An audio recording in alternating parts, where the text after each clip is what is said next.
தொடர்ந்து வாழ்க்கையில கஷ்டத்துக்கு மேல கஷ்டம், நிம்மதி இல்லாத சூழ்நிலை, சாப்பிட முடிய மாட்டேங்குது, நைட்ல தூக்கம் வர மாட்டேங்குது. இந்த கஷ்டத்துக்கெல்லாம் விடிவு காலம் எப்பதான் பிறக்கும்? ஏன் இவ்வளவு கஷ்டம் எனக்கு மட்டும் வருது?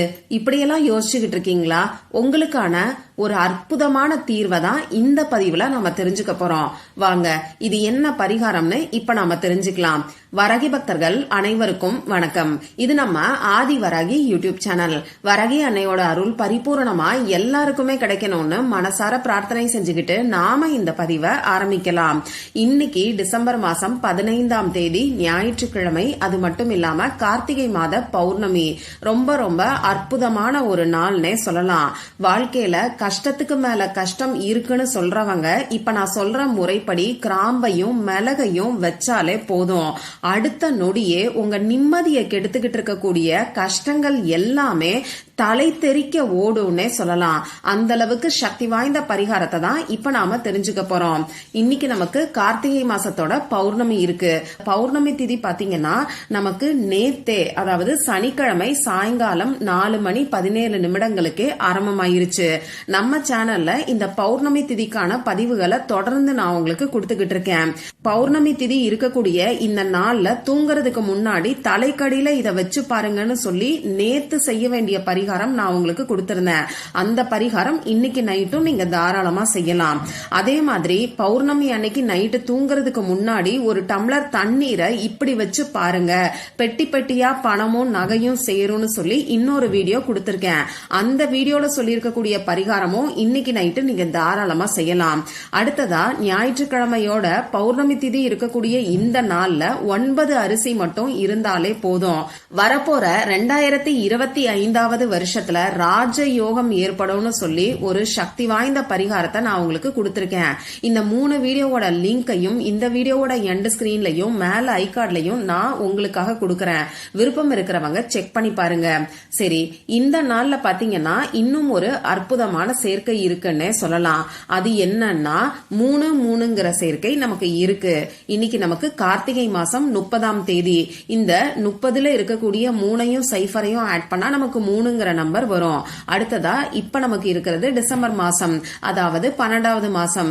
இதுல இருக்கக்கூடிய 1ஐயும் 2ஐயும் ஆட் பண்ணோம்னா நமக்கு 3ங்கிற நம்பர் வரும். அந்த வகையில 3-3ங்கிற சேர்க்கை இருக்கு. அடுத்ததா இன்னைக்கு நமக்கு 6-6ங்கிற சேர்க்கையும் இருக்கு. இன்னைக்கு இங்கிலீஷ் தேதி 15. இதுல இருக்கக்கூடிய 1ஐயும் 5ஐயும் ஆட் பண்ணா நமக்கு 6ங்கிற நம்பர் வரும். அடுத்ததா இந்த வருஷம் 24வது வருஷம். இதுல இருக்கக்கூடிய 2ஐயும் 4ஐயும் ஆட் பண்ணும்போது நமக்கு 6ங்கிற நம்பர் வரும். அந்த வகையில இந்த நாள்ல நமக்கு 3-3ங்கிற சேர்க்கையும் 6-6ங்கிற சேர்க்கையும் இருக்கு. இது ரொம்ப ரொம்ப விசேஷமான ஒரு அமைப்புன்னே சொல்லலாம். அது மட்டும் இல்லாம இந்த நாள் நமக்கு இந்த வருஷத்தோட கடைசி வாய்ப்பா அமைஞ்சிருக்கு. அது என்ன கடைசி வாய்ப்புன்னு பாத்தீங்கன்னா இந்த 2024வது வருஷத்துல வரக்கூடிய கடைசி பௌர்ணமி இன்னைக்கு நமக்கு இருக்கு. அந்த வகையில இந்த நாள்ல நாம செய்யக்கூடிய பரிகாரங்கள் அடுத்த 2025ஆம் ஆண்டுல நமக்கு நல்ல ஒரு பணவரவையும் கோடீஸ்வர யோகத்தையும் ஏற்படுத்தி கொடுக்கும்னே சொல்லலாம். இப்போ இந்த பதிவுல நம்ம எதை பத்தி பார்க்க போறோம்னு பாத்தீங்கன்னா நமக்கு இருக்கக்கூடிய கஷ்டங்கள் தீர்றதுக்கான பரிகாரத்தை தான் நாம தெரிஞ்சுக்க போறோம். ஏன்னா இன்னைக்கு நமக்கு ஞாயிற்றுக்கிழமை. ஒவ்வொரு வாரமும் வரக்கூடிய ஞாயிற்றுக்கிழமை ரொம்ப ரொம்ப முக்கியமான நாள். இந்த ஞாயிற்றுக்கிழமை நாள்ல நாம செய்யக்கூடிய பரிகாரங்களும் வழிபாடுகளும் நமக்கு இருக்கக்கூடிய கெட்ட சக்திகளையும் கந்திருஷ்டிகளையும் ஓட ஓட விரட்டும்னே சொல்லலாம். அடுத்ததா பாத்தீங்கன்னா இன்னைக்கு நமக்கு பௌர்ணமி திதி. நமக்கு இருக்கக்கூடிய வேண்டாத விஷயங்கள் நம்மளை விட்டு வெளியில போறதுக்காக இந்த பௌர்ணமி நாள்ல நாம பரிகாரங்களை செய்யலாம். அடுத்ததா பாத்தீங்கன்னா இன்னைக்கு நமக்கு கார்த்திகை மாசத்தோட கடைசி நாள். அதாவது இந்த மாசம் ஃபுல்லா நம்ம பட்ட கஷ்டம் அடுத்த மாசம் நம்மள தொடராம இருக்கிறதுக்கு இந்த நாள்ல செய்யக்கூடிய பரிகாரங்கள் நமக்கு உறுதுணையா இருக்கும். அந்த வகையில இந்த நாள் நமக்கு ரொம்ப ரொம்ப அற்புதமான சிறப்பான ஒரு நாளா இருக்கு. இந்த வீடியோல பூஜை இல்லாத வழிபாடு இல்லாத பரிகாரத்தை தான் நாம தெரிஞ்சுக்க போறோம். ஆண்கள் பெண்கள் யார் வேணாலும் செய்யலாம். பிறப்பு தீட்டு இறப்பு தீட்டு இருந்தாலும் இந்த பரிகாரத்தை செய்யலாம். பெண்களுக்கு பீரியட்ஸ் டைமா இருந்தாலும் இந்த பரிகாரத்தை செய்யலாம். அதே மாதிரி இந்த நாள்ல நீங்க அசைவம் சாப்பிட்டு இருந்தாலும் இந்த பரிகாரத்தை செய்யலாம். இந்த பரிகாரம் நீங்க உங்க வீட்ல இருந்து மட்டும்தான் செய்யணும். மத்தபடி வேற எந்த விதமான கட்டுப்பாடுகளுமே கிடையாது. அடுத்ததா இந்த பரிகாரம் நீங்க ஒரு குறிப்பிட்ட நபருக்காக செய்ய வேண்டாம். பொதுவா உங்க குடும்பத்துல என்னென்ன கஷ்டங்கள் இருக்கோ அது எல்லாமே தீரணுங்கிறதுக்காக இந்த பரிகாரத்தை செய்யுங்க. ஒரே கல்லுல பல மாங்காயின்னு கூட சொல்லலாம். ஒரே ஒரு வேண்டுதல் மட்டும் இல்லாம உங்களுக்கு என்னெல்லாம் கஷ்டங்கள் இருக்கோ அது எல்லாமே தீர்றதுக்காக இந்த நாள்ல நீங்க இந்த பரிகாரத்தை செய்யுங்க. இப்போ இந்த பரிகாரத்துக்கு தேவையான பொருள் என்னன்னு பாத்தீங்கன்னா, நமக்கு 3 மிளகு தேவைப்படும். அதே மாதிரி 3 கிராம்பு தேவைப்படும். அடுத்ததா ஒரு கற்பூரம் நமக்கு தேவைப்படும். பச்சை கற்பூரம் வேணுங்கிற அவசியம் எல்லாம் கிடையாது. சாதாரண கற்பூரம் இருந்தாலே போதுமானது. ஒரே ஒரு துண்டு கற்பூரம் போதுமானது. அடுத்ததா எழுதுறதுக்கு பேப்பர் தேவைப்படும்.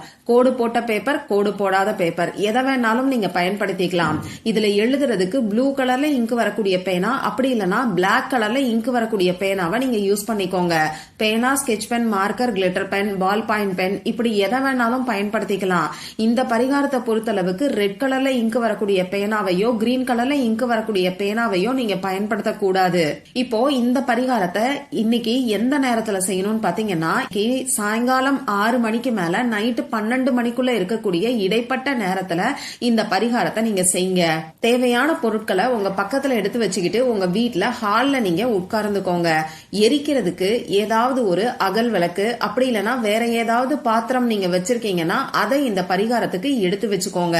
முதல்ல உங்க குலதெய்வத்துக்கிட்ட மனசு உருகி உங்களுக்கு இருக்கக்கூடிய கஷ்டங்கள் எல்லாத்தையும் சொல்லி அதை பிரார்த்தனை செஞ்சுக்கோங்க. அதே மாதிரி நீங்க எடுத்து வச்சிருக்கக்கூடிய பேப்பர்ல இப்ப நான் ஸ்கிரீன்ல காமிச்சிருக்கிற மாதிரி எழுதிக்கோங்க.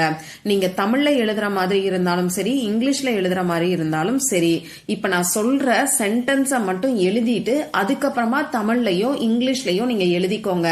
ஃபர்ஸ்ட் அந்த பேப்பர்ல ஐ நவ் ரிலீஸ் அப்படின்னு சொல்லி எழுதிக்கோங்க.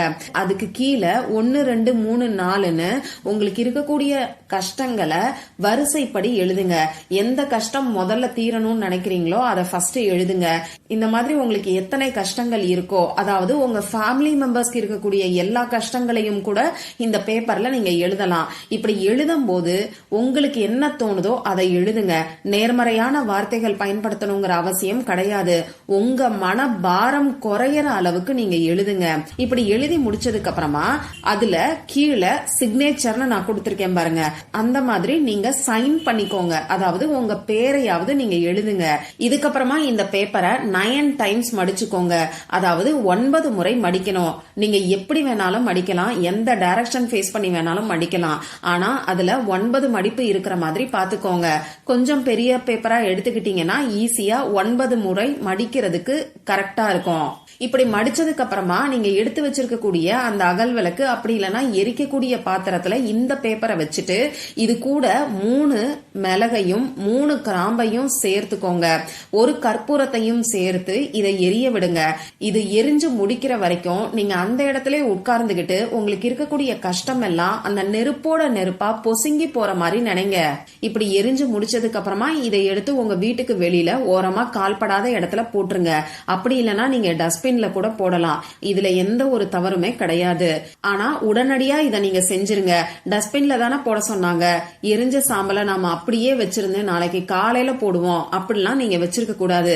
நீங்க டஸ்ட்பின்ல போட போறீங்கன்னா ஒரு பேப்பரை எடுத்து அந்த பேப்பர்ல இந்த சாம்பல் எல்லாத்தையும் கொட்டி அந்த பேப்பரை நல்லா மடிச்சிட்டு அதுக்கப்புறமா டஸ்ட்பின்ல போட்டுருங்க.